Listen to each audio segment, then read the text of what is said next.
একজন STM officer তার বান্ধবীর বিয়েতে যাচ্ছিল।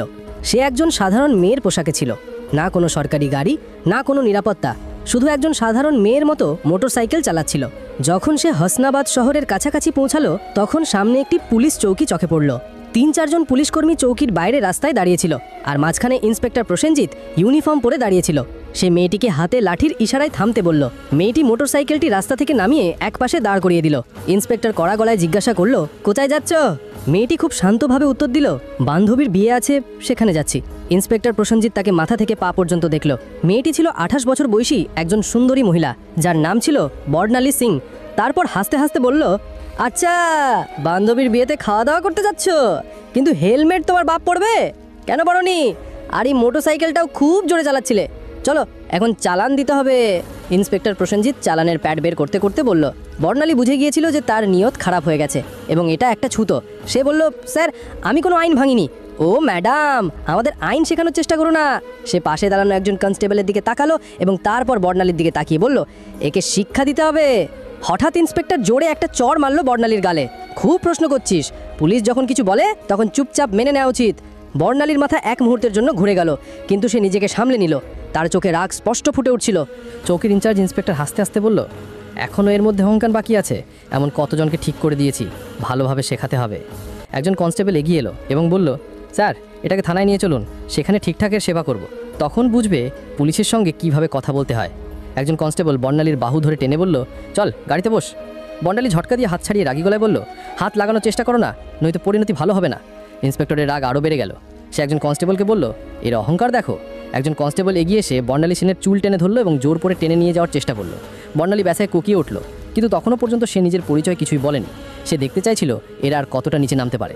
তখন একজন পুলিশ রাগে তার মোটরসাইকেলে লাঠি দিয়ে মারলো এবং বড়বড় করে বলল, বড় সাধু সাজছে, এখন তোরে খেলনা বানিয়ে খেলবো। বর্ণালী সিং ভালোভাবেই বুঝে গিয়েছিল যে এখন তার সঙ্গে কি হতে চলেছে এবং এরা কতটা নিচে নামতে পারে। ইন্সপেক্টরের চোখে রাগ ছিল। সে জোরে চিৎকার করে বলল, তোর মতো অনেক বুদ্ধিমান দেখেছি, পুলিশের সঙ্গে বাড়াবাড়ি করবে, আজ মজা দেখাবো, চল ওকে থানায় নিয়ে যাও, সেখানে বোঝাবো। এই সময় বর্ণালী সিং তখনও চুপ ছিল। সে তার পরিচয় প্রকাশ করার কোনো ইচ্ছা দেখায়নি। সে দেখতে চাইছিল এরা প্রশাসনকে কতটা বদনাম করতে পারে, এরা কতটা অত্যাচার করতে পারে। ইন্সপেক্টর প্রসেনজিৎ এখন বিরক্ত হয়ে গিয়েছিল। তার সামনে এমন একজন মহিলা দাঁড়িয়েছিল যার নরম ও সুন্দর গালে চর পড়েছিল, যার চুল টেনে ধরা হয়েছিল, যাকে জোর করে বাহু ধরে রাস্তায় টেনে নিয়ে যাওয়া হয়েছিল। কিন্তু সে তখনও মূর্তির মতো নীরব দাঁড়িয়েছিল, না কোনো চিৎকার, না কোনো কান্না। ইন্সপেক্টর প্রসেনজিৎ ভেবেছিল থানায় বলে চিন্তা করবে এই জেদি মহিলার কি চিকিৎসা করা যায়। এটা কেবল রাগ ছিল না, এটা এমন এক রাগ ছিল যা ভেতরে ভেতরে ফুটছিল।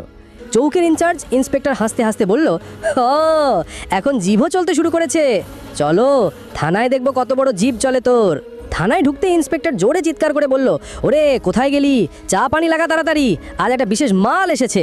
বর্ণালী সিং তখনও কিছু না বলে থানার দেয়াল দেখছিল। সে দেখছিল কিভাবে এরা সেই নিরীহ মানুষদের সঙ্গে আচরণ করে যারা কখনো কণ্ঠ তুলতে পারে না। তখন একজন কনস্টেবল ইন্সপেক্টর প্রসেনজিতের দিকে ঝুঁকে ফিসফিস করে বলল, কি কেস স্যার? কনস্টেবলের প্রশ্নে ইন্সপেক্টর প্রসেনজিৎ এসে বলল, আরে কিছুই না, স্পিড বা হেলমেট যা মন চায় চাপিয়ে দাও, শুধু ভেতরে ঢুকিয়ে এর অহংকার ভাঙতে হবে, বেশি প্রশ্ন করিস না। বর্ণালী সব শুনছিল, কিন্তু তার চোখ তখনও কিছু বলতে চাইছিল না, যেন সে চাইছিল পুলিশের এই পতনের গল্প তাদের নিজের মুখ থেকে বেরিয়ে আসুক। তখন ইন্সপেক্টর চেয়ারে বসলো, হাতে কলম নিয়ে টেবিলে ঘোরাতে লাগলো। তারপর বর্ণালীর দিকে তাকিয়ে বলল, নাম বল, কোথায় থাকিস, কার ঘরের মেয়ে? বর্ণালী চুপ রইল। ইন্সপেক্টর আবার প্রশ্ন করল, শুনতে পাসনি, নাম কি তোর? কিন্তু বর্ণালীর নীরবতা তখনও পাথরের দেয়ালের মতো। তখন ইন্সপেক্টর টেবিলে এমন জোরে হাত মারল যে শব্দটা পুরো থানায় গুঞ্জে উঠল এবং রাগে চিৎকার করে বলল, শুনতে পাস না, নাম বল তাড়াতাড়ি। বর্ণালী মুখ ঘুরিয়ে উত্তর দিল, জি, সুমিতা শর্মা। ইন্সপেক্টর তার মুখের দিকে তাকিয়ে হেসে বলল, ও, বড় বুদ্ধিমান মেয়ে তুই, মিথ্যে বলতে অভিজ্ঞতা আছে, কিন্তু মনে রাখিস বেশি চালাকি করলে খুব ভারী পড়বে, একটাও ভুল করলে পস্তানোর সময় পাবি না। বর্ণালী সিংকে জোর করে সেই পচা লকআপে ঢুকিয়ে দেওয়া হলো, যেখানে আগে থেকে দুজন কয়েদি বসেছিল। তাদের মধ্যে একজন বর্ণালীর দিকে তাকিয়ে বলল, বোন, তুই কি অপরাধ করেছিস? বর্ণালী হালকা হাসি দিল, কিন্তু কিছু বলল না। এখন সে শুধু দেখছিল এই পুরো সিস্টেমটা কতটা পচে গেছে। যদি একজন এসডিওকে এভাবে বিনা কারণে ভেতরে ঢোকানো যায়, তাহলে সাধারণ মানুষের অবস্থা কল্পনা করা কঠিন নয়। বর্ণালী এখন সেই কোঠরির কোণে বসেছিল, সব দেখছিল, শুনছিল এবং প্রতিটি কাজ বুঝছিল। ইন্সপেক্টর প্রসেনজিৎ একটা মিথ্যে রিপোর্ট তৈরি করলো এবং বলল, এর উপর চুরি আর ব্ল্যাকমেলিংয়ের কেস চাপাও। ফাইলের উপর হাত মেরে বলল, চলো তাড়াতাড়ি। একজন কনস্টেবল জিজ্ঞাসা করলো, কিন্তু স্যার, প্রমাণ ছাড়া? ইন্সপেক্টর হেসে বলল, এই থানায় প্রমাণ চেয়ে আনা হয় না, প্রমাণ বানানো হয়। কিছুক্ষণ পর একজন কনস্টেবল এসে বর্ণালীর কাঁধে জোরে হাত মারল। ইন্সপেক্টর হাত তুলতেই তখন দরজায় একটা কড়া গলা শোনা গেল, থামো। সবাই মুড়িয়ে দেখলো দরজায় সিনিয়র ইন্সপেক্টর সঞ্জয় বর্ণা দাঁড়িয়ে। তার খ্যাতি অন্যদের থেকে কিছুটা ভালো ছিল। সে ভেতরে তাকিয়ে মহিলার অবস্থা দেখে তার কপালে ভাঁজ পড়ল। জিজ্ঞাসা করলো, এসব কি হচ্ছে? প্রসেনজিৎ হাসলো এবং বলল, কিছু না স্যার, একটা রাস্তার মায় বেশি বুদ্ধি দেখাচ্ছিল, শিক্ষা দিচ্ছি। সঞ্জয় বর্ণালীকে ভালো করে দেখলো, তার আচরণ সাধারণ মহিলার মতো মনে হচ্ছিল না। জিজ্ঞাসা করলো, এর অপরাধ কি? প্রসেনজিৎ ঘাবড়ে গেল, বলল, স্যার, চেকিংয়ে অসভ্যতা করেছিল। সঞ্জয়ের কিছু সন্দেহ হলো। সে বর্ণালীকে জিজ্ঞাসা করলো, তোমার নাম কি? বর্ণালী চুপ রইল। প্রসেনজিৎ হেসে বলল, স্যার, এ তো নামও বলছে না। সঞ্জয় এখন পুরোপুরি সতর্ক হয়ে গেল। সে কনস্টেবলকে আদেশ দিল, একে একা কোঠরিতে রাখো। প্রসেনজিৎ অবাক হয়ে গেল, কিন্তু স্যার। সঞ্জয় কঠোরভাবে বলল, আমি নিজে এর পাশে থাকবো। তার আদেশে বর্ণালীকে আরেকটা কোঠরিতে বন্দি করা হলো, যেটা আগেরটার থেকেও বেশি দুর্গন্ধযুক্ত আর অন্ধকার ছিল। বর্ণালী চারদিকে চোখ বুলিয়ে দেখলো, এক কোণে একটা ভাঙা টেবিল পড়েছিল আর পাশে একটা মরচে পড়া লোহার রড। এখন সেই নোংরা সিস্টেমের আসল চেহারাটা আরও কাছ থেকে দেখছিল। প্রতিটি মুহূর্তে তার চোখ বুঝছিল যে আইন শুধু ফাইলের মধ্যেই সীমাবদ্ধ হয়ে গেছে। তখন একজন কনস্টেবল দৌড়ে এসে বলল, স্যার, বাইরে একটা বড় গাড়ি দাঁড়িয়ে আছে। প্রসেনজিৎ ভয়ে চমকে উঠল, জিজ্ঞাসা করলো, কোন গাড়ি? কনস্টেবল ঘাবড়ে বলল, স্যার, সরকারি গাড়ি। সে তাড়াতাড়ি বাইরে গেল এবং গাড়ির ভেতর তাকাতেই তার চোখ কপালে উঠল। সে হড়বড় করে ফিরে এসে ধীর গলায় বলল, স্যার। প্রসেনজিৎ বিরক্ত হয়ে বলল, কি হলো, কে এসছে? কনস্টেবল কাঁপতে কাঁপতে বলল, স্যার, কমিশনার সাহেব এসেছেন। প্রসেনজিতের মুখ ফ্যাকাশে হয়ে গেল। সিনিয়র ইন্সপেক্টর সঞ্জয় বর্মাও সতর্ক হয়ে গেল, কারণ এখন বিষয়টা সরাসরি উপরে পৌঁছে গিয়েছিল। কমিশনার সাহেব থানায় পা রাখলেন এবং তার চোখে স্পষ্ট রাগ দেখা যাচ্ছিল। তিনি প্রসেনজিতের দিকে তাকিয়ে কড়া গলায় জিজ্ঞাসা করলেন, ইন্সপেক্টর প্রসেনজিৎ, এখানে কি তামাশা চলছে? প্রসেনজিৎ ঘাবড়ে বলল, কিছুই না স্যার, শুধু একটা ছোট কেস। কমিশনার সাহেব টেবিল থেকে ফাইল তুলে নিয়ে মনোযোগ দিয়ে পড়লেন। তার কপালে ভাঁজ পড়ল। তারপর তিনি কোঠরিতে উকি দিয়ে বললেন, এ কে? স্যার, এই মহিলার বিরুদ্ধে 420 আর প্রতারণার কেস আছে।